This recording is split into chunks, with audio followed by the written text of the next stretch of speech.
New York City is obviously an incredibly old city, but sometimes it feels like there's nothing left from its early days. Sure, we all know about the Statue of Liberty in Ellis Island, but what was New York even like before all that stuff happened? Know how much of the city's original fabric has been lost to time? Surprisingly, it turns out that quite a bit of the city's oldest buildings are still around if you know where to look. So today we're going to talk about some of the hidden history of New York City's oldest buildings. And our first stop takes us to the financial district, where you can visit Fraunces Tavern, one of the city's oldest buildings, constructed in 1719. While it doesn't look it, this building played an important role in the American Revolution, as it was here that George Washington gave his famous farewell speech to his officers in November of 1783. After years of fighting and hardship, the Revolutionary War had finally come to an end, with the British officially vacating New York City just a few months prior.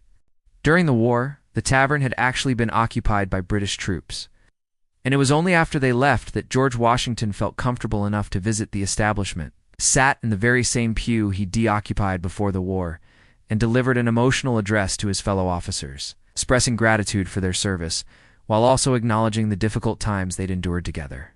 This event marked not only the end of the war, but also the last time George Washington would ever see his troops.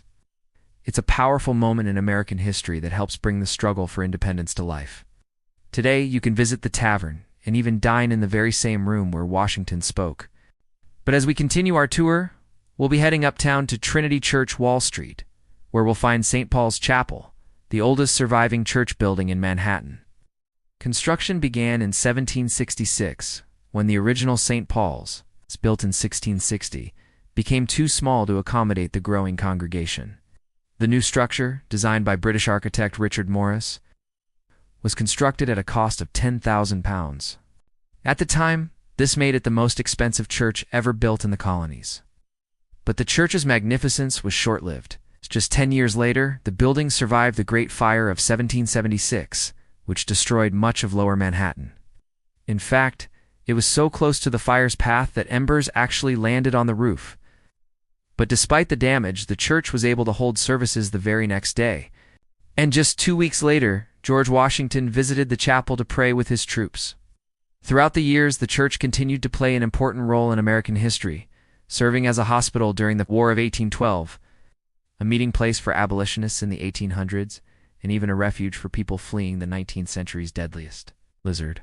Today, visitors can explore the chapel and see for themselves the simple beauty that inspired for U.S. presidents to attend services there.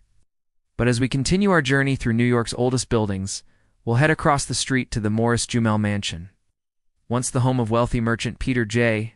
and later Aaron Burr.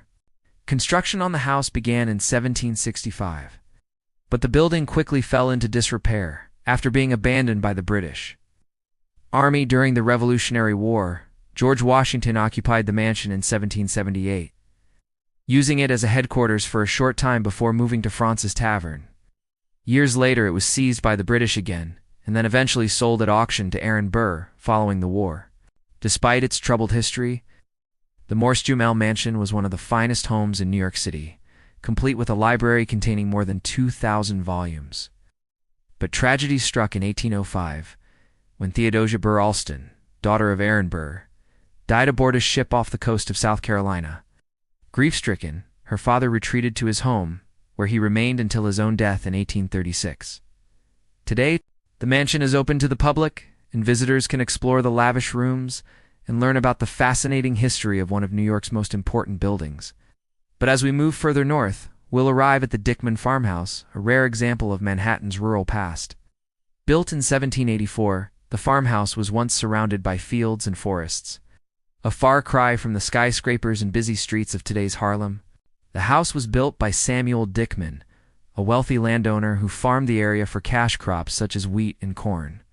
In addition to farming, Dickman also owned a gristmill and a sawmill, which helped to support the local community. The farmhouse itself was constructed from materials common to the time period, including wood from the nearby forests and brick made from local clay. The design was typical of Dutch colonial architecture, with a large central chimney and dormers breaking through the roof.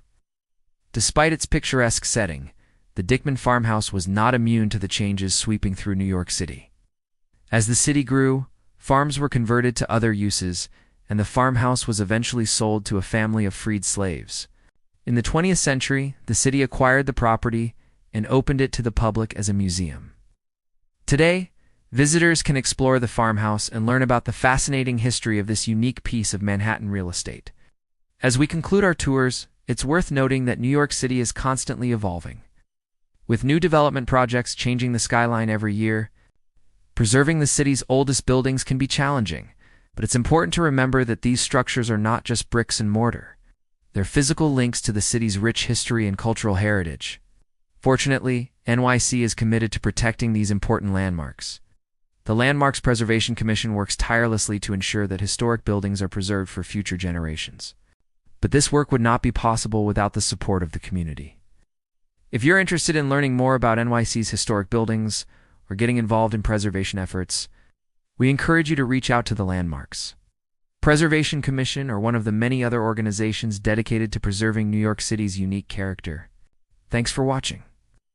If you enjoyed this video, please hit the like button and subscribe for more content. You can also check out our other videos about the history of New York City and its iconic landmarks.